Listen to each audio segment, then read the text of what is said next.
Good morning. I thought I'd show a little bit up close, a little bit more about the dichroic sculptures that you see a lot of now coming out. Quite a bit, quite a few artists now on Instagram, internationally as well.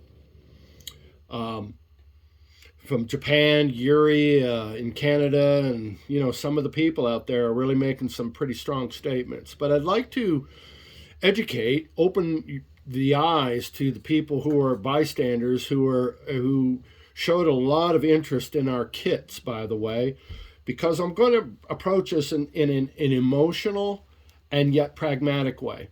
The emotional, the theoretical way of feelings and passion, oh, I can't wait to do it again, to the pragmatic way that says, wow, this was a financial gain or it cost me this. We got two different ways of viewing. So let's look at this cube here, this beautiful cube, very simplistic. Do you realize that there's no saw cuts in this whole cube? We're going to show you an evolutionary way of how this is done. And I'm going to lay in what this little layout here shows you.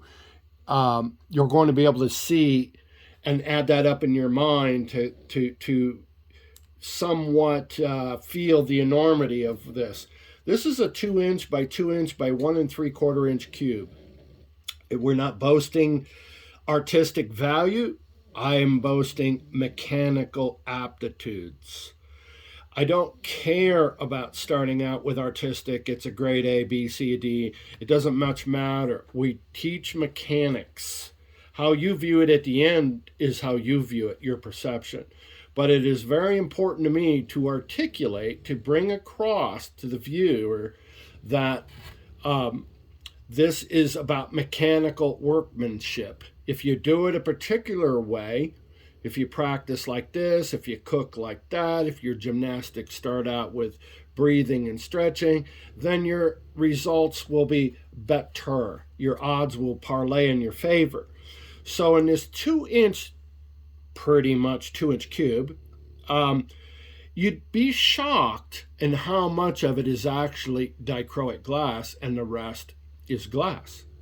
And the reason I bring this up is, oh wow, you just got to see this picture from above. It's just fantastic. Let's see when it goes in there.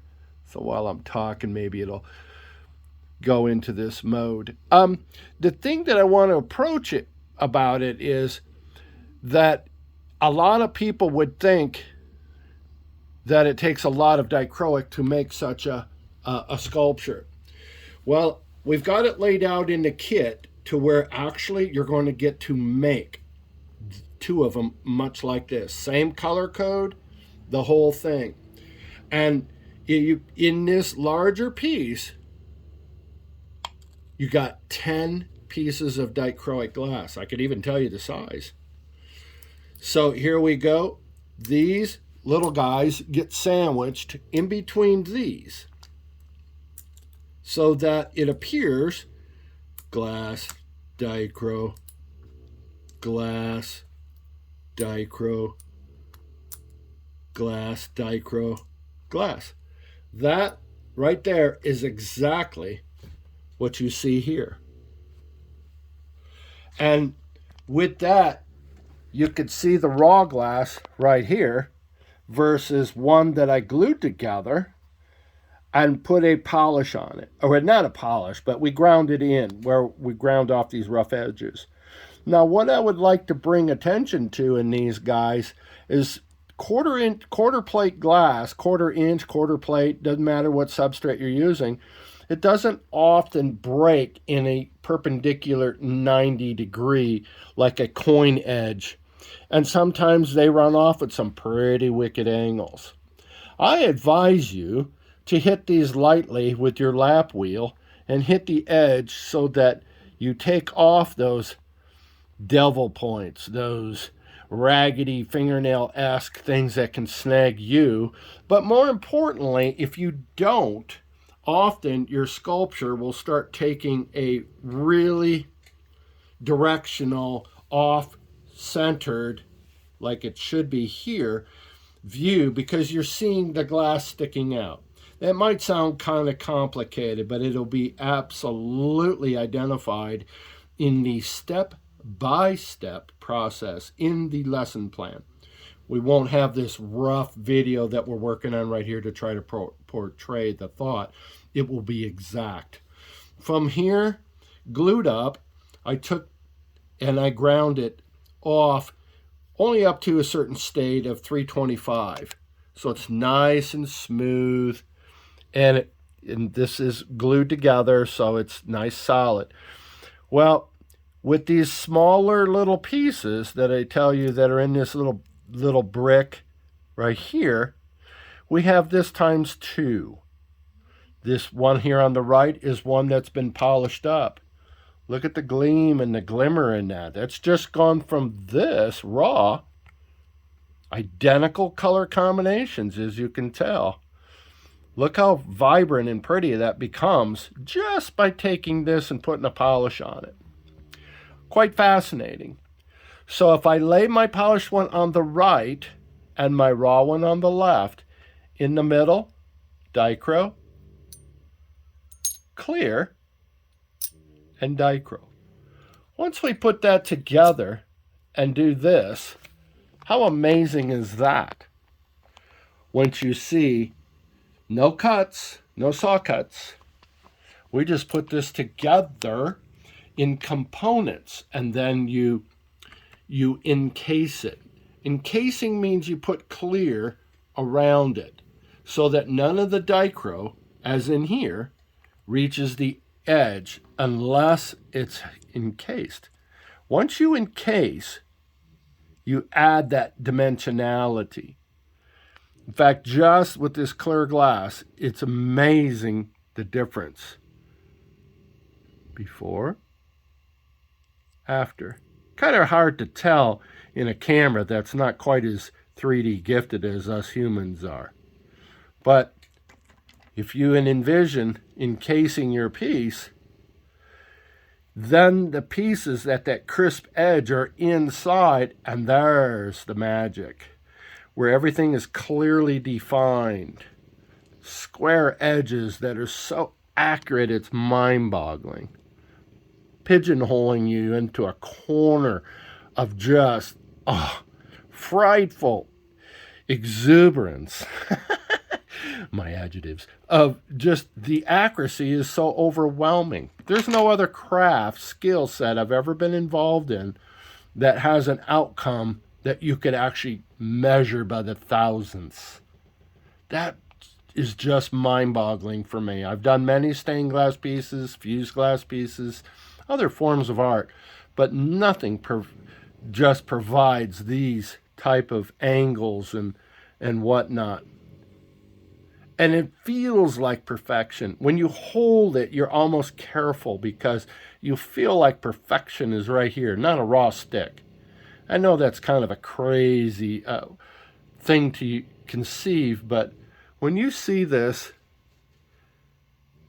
and you realize it's possibly one of the most elementary forms to make, but beauty's in the, look at that, look at that, look at that.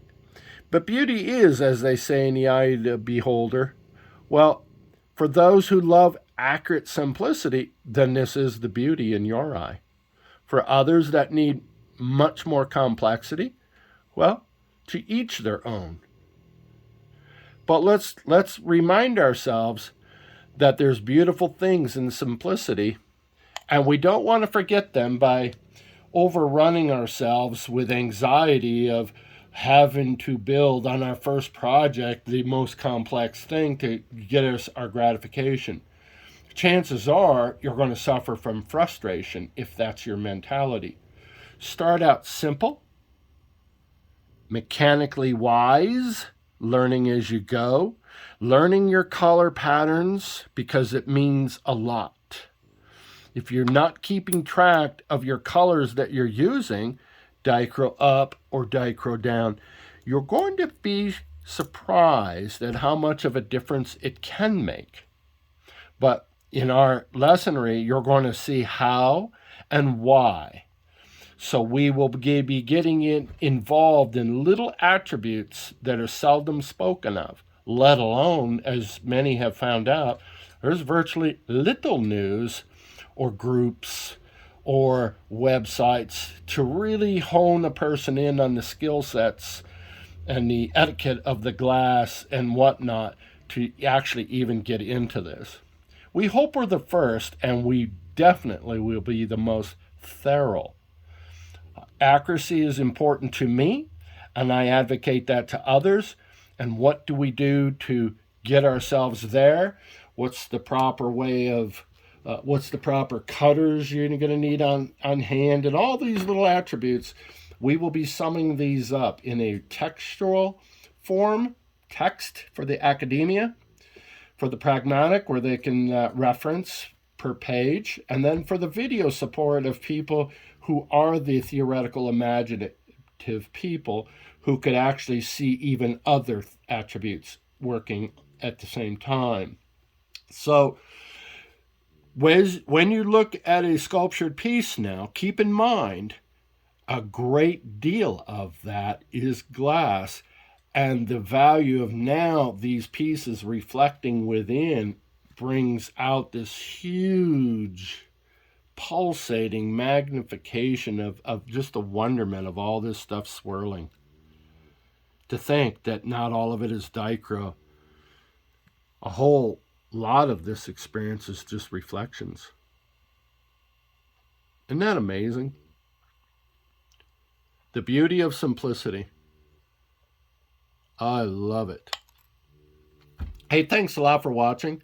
I'm sure you're going to enjoy what we're going to be producing in video and in text form. And DM us for direct messages for the interaction where we can send you information and such. And looking forward to working with you. Thanks for watching. Bye-bye.